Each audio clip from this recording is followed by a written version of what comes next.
Here's some scary data for you. Fires are getting worse.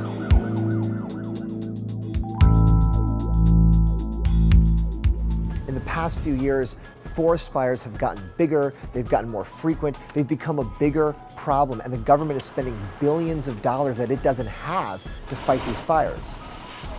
Last year, the U.S. Forest Service spent $1.25 billion fighting fires. When you include other interior departments, that's a 50% increase in the past decade. It's 6 times more than they spent 30 years ago.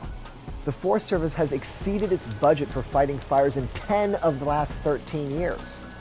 While fires obviously are a natural phenomenon, they might be good for local ecosystems, they're not good for houses. 60% of all new houses have been built in fire risk areas.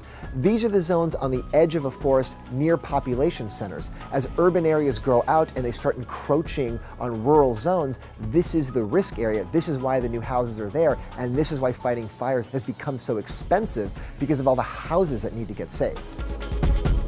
Here's the problem with all the money they're spending on these fires. Because they're going over budget, they have to take the money from other sources. And these sources are the things that prevent fires next year from happening. So preventative work like clearing out brush, that doesn't get to happen as much. And then what happens is next year you have more fires. We're in the middle of fire season now. What we do know is the government will fight these fires. What we don't know is how much money they're going to spend doing it. And if they run over budget, what's getting cut next year?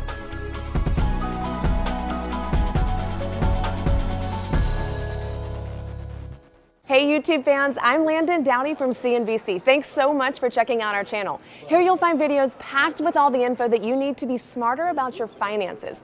Be sure and subscribe by clicking right here, and click on all the videos around me to see CNBC's original series Young Money, Tech Bet, Kramer's Mad Money, and all the latest from CNBC.